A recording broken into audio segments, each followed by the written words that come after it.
Assalamualaikum warahmatullahi wabarakatuh. Sahabat sejuta kisah, semoga Anda masih selalu setia bersama kami, channel yang setiap hari selalu menyuguhkan cerita-cerita misteri yang menarik untuk Anda simak. Dan kesempatan kali ini kami sudah menyiapkan sebuah kisah nyata misteri yang berjudul Teluh Kamu Harus Mati. Saya terima nikahnya Karina bin Yustria dengan mas kawin seperangkat alat sholat dan uang tunai 1 juta rupiah. Sah. Sah. Riuh suara tamu undangan memberikan selamat kepadaku dan suamiku pada pagi hari itu. Oh ya, perkenalkan saya Karina Yustika, orang yang akan menjadi korban pesakitan dalam cerita kali ini. Hari ini saya dinikahi oleh seorang pria baik bernama Wanto. Walaupun ini bukan pernikahan pertama yang saya alami, tapi rasa bahagia lebih bersinar di hati saya. Bagaimana tidak, di tengah status saya sebagai seorang janda beranak 1, masih ada pria yang mau menerima keadaan ini dan mau untuk menyayangi, menafkahi saya dan anak saya. Belum lagi perilaku Mas Wanto yang dapat dikategorikan pria alim yang selalu dekat dengan agama. Begitulah hati saya mendeskripsikan tentang dia. Ya, setidaknya pikiran itu terus terjaga sebelum saya mengetahui kebenaran kelam akan sisi lain Mas Wanto, sisi yang mengantarkan saya menuju pintu gerbang kesesatan. Selang seminggu dari pernikahan, Mas Wanto harus kembali ke Jakarta karena masa cutinya sudah habis. Untuk sementara aku dititipkan di rumah orang tuaku. Dia berjanji akan menjemput diriku beserta putri sematawayangku, Lena, di akhir bulan nanti. Sedikit kisah tentang pertemuan kami yang bisa dibilang seperti mie, sangat instan. Berawal dari medsos, kami berkenalan dan saling tukar nomor. Mas Wanto sendiri hanya 2 kali menemuiku dan selebihnya hanya berkomunikasi via telepon. Namun pertemuan kedualah yang meluluh lantakkan hatiku. Aku seperti tidak dapat menolak lamarannya. Dia layak disebut pria karena langsung membawa ibundanya dan beberapa perwakilan keluarga untuk melamarku. Hanya berselang 5 bulan perkenalan itu, dan kami memantapkan diri naik ke pelaminan. Mas Wanto hanya memiliki seorang ibu, sementara ayahnya sudah berpulang sewaktu dia SMP. Sementara aku hanya memiliki ayah yang masih setia menjaga diriku dan adik lelakiku. Ibundaku sudah lama berpulang sesaat setelah melahirkan adik sematawayangku. Akhir bulan tiba, Mas Wanto datang memenuhi janji. Dibawanya kami pergi guna menempuh kehidupan baru. Rasa cintaku kian bertambah. Semula aku mengira akan tinggal bersama ibu mertua. Namun Mas Wanto rupanya sudah menyiapkan tempat untuk kami bernaung. Lokasinya berada di salah satu kota madya yang menyangga kota Jakarta. Keadaannya cukup asri, hanya saja masih tergolong sepi, walau sudah banyak rumah yang berdiri di sana. Hanya beberapa kepala keluarga yang mendiami, sisanya bangunan sepi yang sepertinya hanya sebagai investasi bagi pemiliknya. Sebagai gambaran saja, untuk blok di rumah itu ada 15 rumah lain dan hanya 4 rumah yang sudah terisi. Dengan kata lain 11 rumah masih kosong. Selain itu ada 5-6 rumah yang kondisinya sangat memprihatinkan. Hampir sebagian besar bagiannya roboh dan dipenuhi oleh ilalang liar. Rumah yang kami tempati terdiri dari 3 kamar tidur, 2 berada di bagian depan, sementara dapur dan kamar mandi berada di bagian belakang. Cukup aneh karena salah satu kamar tidur lagi berposisi di sebelah kamar mandi dan dapur. Kamar itu terlihat penuh misteri, di mana bagian pintunya terkunci menggunakan rantai. Belum lagi posisi pintunya yang menghadap kamar mandi. Hal itu cukup membuat bulu kuduku merinding. Aku sempat menanyakan ke Mas Wanto perihal kamar itu, dan dia berkata dulu waktu bangun salah konsep, dan akhirnya menjadikan kamar itu sebagai gudang hingga saat ini. Dari penuturan Mas Wanto, aku juga mengetahui bahwasanya rumah itu sudah dari 5 tahun lalu dibeli olehnya. Dan lebih konyol lagi, Mas Wanto malah menggodaku dengan menceritakan kisah horor yang sering terjadi di daerah itu. Aku sempat kesal melihat tawa Mas Wanto yang senang akan rasa takutku. Dia puas tertawa melihat betapa penakutnya diriku. Kehidupan kami berjalan mesra, selayaknya kehidupan pengantin baru yang lagi hangat-hangatnya. Mas Wanto juga memperlakukan Lena seperti anak kandungnya sendiri. Hingga 3 bulan berlalu, bersamaan dengan hujan deras yang turun membasahi daratan di senja yang mulai menyapa. Jam sudah menunjukkan pukul 6 sore, namun Mas Wanto belum tiba di rumah. Seperti biasa, kuhabiskan aktivitas bagaimana ibu rumah tangga lazimnya selang aku menidurkan Lena di kamar. Treng, treng, treng. Terdengar bunyi benturan benda besi dari arah depan. Mas Wanto pulang, pikirku saat itu. Bergegas ku ambilkan payung dan kunci gerbang, mengingat hujan yang masih turun dengan derasnya. Langkahku sigap dengan tangan yang sudah menggenggam sebuah payung. Ku buka pintu depan. Sontak aku berteriak, "Hei, siapa kamu?" Seorang wanita di tengah hujan deras mencoba membuka gembok pagar itu. Sontak dia menghentikan aktivitasnya dan menatap sinis ke arahku. Takut wanita itu berniat jahat, atau mungkin dia tidak sendiri, aku langsung berteriak, "Tolong! Tolong!" Wanita itu gugup seiring dengan teriakan minta tolong yang terus aku lakukan. Tatapannya menoleh ke berbagai arah, seolah memastikan tidak ada yang memergoki aksinya saat itu. Samar terdengar ucapannya di tengah suara hujan yang masih menambah horor suasana. "Awas lo bangsat," katanya sembari berlari pergi meninggalkanku. Darah seakan turun melepaskan seluruh sendi di tubuh. Tanpa sadar, aku merintikkan air mata. Pikiranku buyar, kosong, hanyut dalam takut akan peristiwa gila yang baru saja terjadi. Saat itu aku tidak tahu harus berbuat apa selain hanya berjaga di depan pintu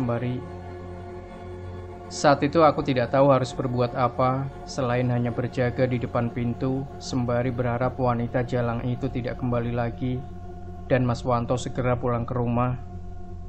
Lama aku menanti, Mas Wanto tak kunjung kembali. Konsentrasiku terpecah kala terdengar panggilan memanggil. Panggilan itu seperti menangis. "Da, Bunda di mana?" "Iya nak, Bunda di depan," jawabku sembari bergegas masuk ke dalam rumah. Ku gendong Lena, berusaha menenangkan dirinya yang masih terisak tangis, terbangun dari tidurnya. Lena sendiri saat ini sudah berusia 4 tahun. Ku bawa serta dia ke dapur untuk membuatkan susu sesuai keinginannya. "Bentar ya sayang," kataku sembari meletakkan di lantai tepat di sampingku. Tanganku mulai membuat susu. Duh, duh, duh. Suara gedoran terdengar kencang, memaksa untuk mendobrak pintu. Astagfirullah. Spontan aku berkata, aku lupa akan kejadian yang baru ku alami, dan aku pun lupa untuk menutup pintu depan. "Siapa di dalam dah?" kata Lena sembari menunjuk ke arah kamar yang dijadikan gudang oleh Mas Wanto. Buah, buah, buah. Suara gedoran dari dalam pintu semakin intens dan kasar terdengar. Entah siapa yang bersembunyi di dalam sana. Ku genggam sebilah pisau sembari langkahku pelan berjalan menuju arah gedoran itu. Aku bukanlah manusia yang peka pada kehadiran mereka dan tidak sekalipun pernah mengalami gangguan mistis dan mengerikan seperti ini. Namun malam itu sesaat setelah kuletakkan telapak tanganku menyentuh pintu, aku merasa sesuatu yang teramat hitam penuh dengan kekelaman seperti bersemayam di dalam sana. Kekuatan itu seolah ingin melepaskan diri. Akal sehat sepertinya sudah tidak dapat mentolerir peristiwa sinting. Otakku hanya dapat mengisyaratkan agar aku lari pergi dari sini. Hanya itu yang terlintas di benakku saat ini. Badanku bergerak alamiah, spontan ku angkat Lena, ku peluk erat dia sembari berlari keluar rumah. Hujan lebat yang tak kunjung reda bahkan tak dapat membendung niatku untuk keluar dari rumah ini. Dan hanya sekejap baju kami sudah basah kuyup. Baru beberapa langkah kakiku berlari kecil keluar dari pagar rumah. Dua tangan dengan sigap menangkap tubuhku. "Kamu mau kemana hujan-hujanan, Dek?" kata pria yang tak lain adalah Mas Wanto. Takut Mas, aku takut," kataku singkat padanya. Diambilnya Lena dari pelukku sembari memegang tanganku. Dibawanya kami kembali ke dalam rumah itu. Kututurkan kejadian itu kepada Mas Wanto, terutama tentang wanita sinting yang mencoba masuk ke rumah. Anehnya Mas Wanto hanya menunjukkan ekspresi datar akan peristiwa itu. "Oh, dia kesini tadi," katanya kepadaku dengan enteng. Emosiku kian memuncak saat kukatakan tentang gedoran di kamar belakang. Mas Wanto hanya berkata, "Lupakan, kamu itu kecapean." Aku sempat marah akan sikapnya. Pertengkaran kecil terjadi tatkala kupaksa dia untuk memberitahu tentang wanita itu dan kenapa kamar itu dikunci. Namun bukan jawaban yang kuterima. Kali pertama kurasakan sisi lain dari Mas Wanto. Dia memarahiku, perkataannya sungguh sangat kasar dan mulai menunjukkan watak aslinya. "Bukan urusanmu. Kalau kamu masih mau tahu, mending kita cerai," bentaknya kepadaku. Rentetan petaka mulai silih berdatangan. Selang dari kejadian itu, hampir setiap hari pintu kamar belakang menunjukkan eksistensinya. Acap kali juga aku mendengar suara genteng yang berbunyi. Preng, preng, preng. Seperti ada seseorang yang sedang berjalan di atasnya. Pernah sekali ku coba memberanikan diri melihat apa yang ada di atas sana. Ku berdiri di depan rumah sembari menyenteri ke arah atap rumah. Tak hayal bulu kuduku naik, wajahku memucat. Kala cahaya dari senter itu seperti menyorot sosok makhluk besar sedang berdiri di atas sana. Di lain waktu, suara itu tak hanya seperti orang berjalan, tetapi lebih ke suara seperti jatuhan atau lemparan pasir yang menyentuh genting. Suara itu kerap kali terdengar ketika sore hari. Walau aku tidak memahami dunia klinik, namun sudah menjadi rahasia umum di kampung halamanku. Bahwasanya adanya suara seperti lemparan pasir atau tanah yang sering terdengar di atap rumah merupakan petanda teluh yang sedang dikirimkan seseorang.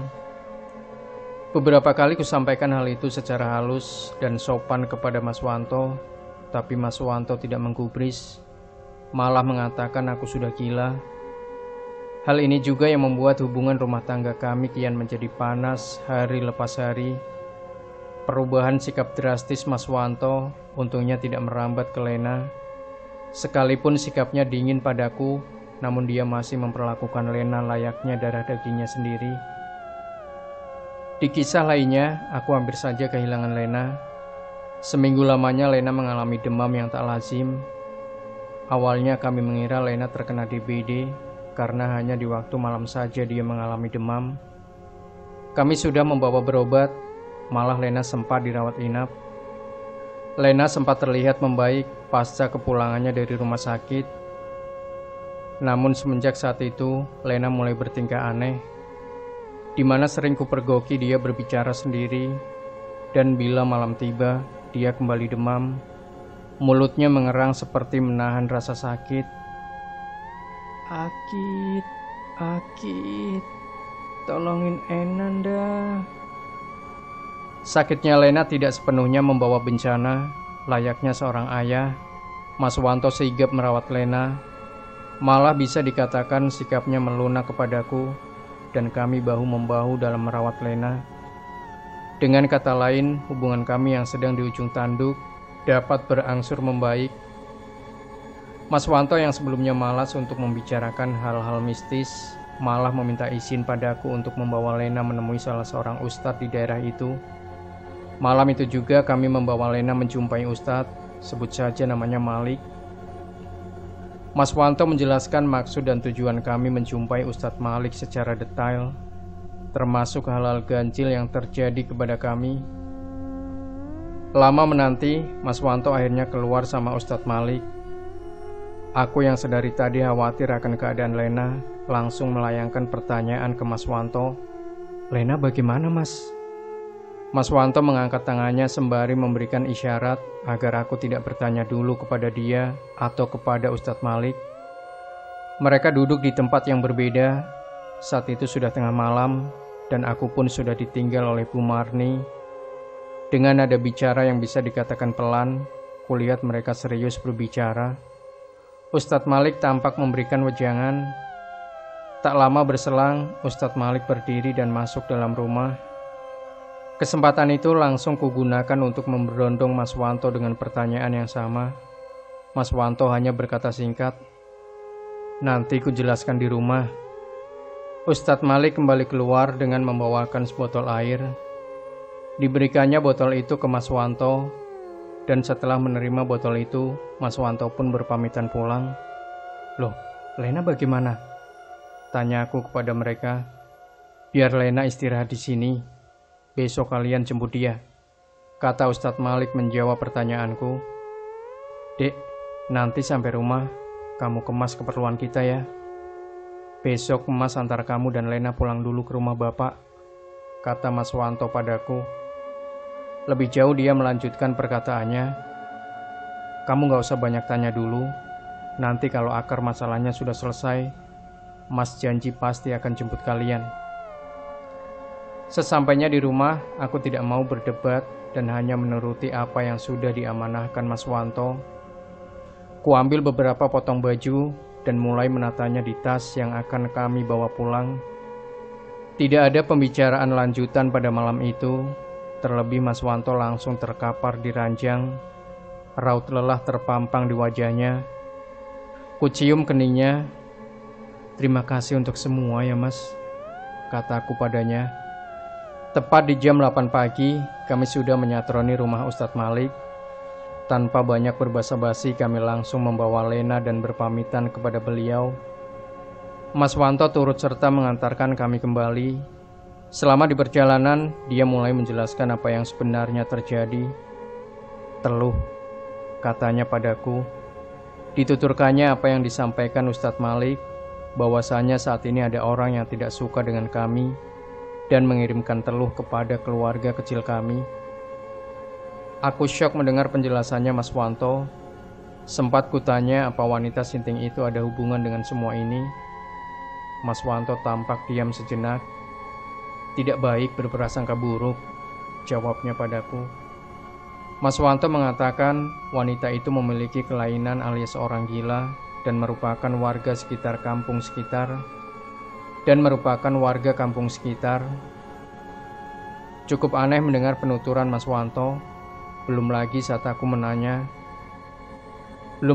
aku menanyakan soal kamar dan kejadian yang kualami. Hanya gudang biasa, tidak ada apa-apa. Dia memperbolehkan aku melihatnya apabila masalah ini sudah terselesaikan. "Perihal kejadian mistis yang kamu alami, wallahu a'lam, hanya Tuhan yang maha mengetahui," katanya kembali melanjutkan percakapan kami. Matahari yang bersinar mundur terganti pekatnya malam. Kabut sesekali tampak menghalangi perjalanan. Di bangku belakang kulihat Lena pulas tertidur. Dia tampak baikan. Tak terdengar lagi suara mengerang kesakitan dari mulutnya seperti beberapa hari lalu. Bahasan seputar permasalahan klinik yang sudah tidak dapat kami cerna dengan akal sehat perlahan berubah menjadi obrolan ringan tentang rencana indah Mas Yanto tentang kehidupan kami. Menjelang subuh, kami sampai di rumah. Kehadiran kami yang tiba-tiba membuat bapak dan adikku kaget. Belum lagi tradisi masyarakat kampung, bila ada yang kembali, maka warga lain jua akan datang bertamu. Seperti saat itu, beberapa warga yang masih berjaga di pos ronda datang ke rumah menyalami kami dan menanyakan perihal kepulangan kami yang dadakan.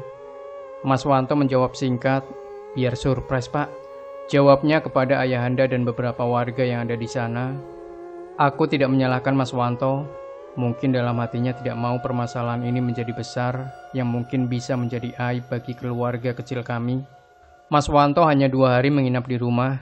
Perkataannya seolah membuat aku dejavu.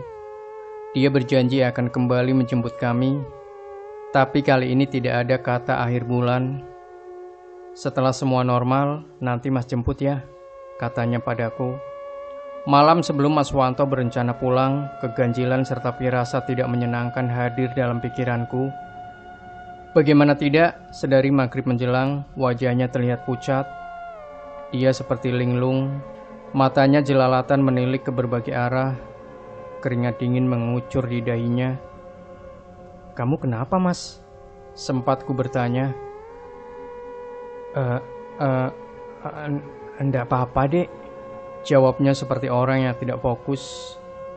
Sebotol air pemberian Ustadz Malik diberikan Mas Wanto kepadaku sebelum kepulangannya di pagi itu. "Kalau Lena kambuh lagi, minumkan air ini ya, Dek. Ingat, kalau penyakitnya kambuh saja," pesannya kepadaku. Berat bagiku melepas kepergiannya, apalagi mengingat akar permasalahan ini baru memasuki babak baru. Sebentar ku peluk dia, mencoba menenangkan hatiku. "Jaga diri ya, Mas," kataku kepadanya. Beberapa hari berselang, keadaan berlangsung membaik. Lena tidak lagi memunculkan gelagat aneh. Komunikasiku dengan Mas Wanto pun berjalan lancar. Keadaan rumah berangsur kondusif. Ustadz Malik yang diundang ke rumah berhasil menemukan tempat di mana teluh itu ditanam.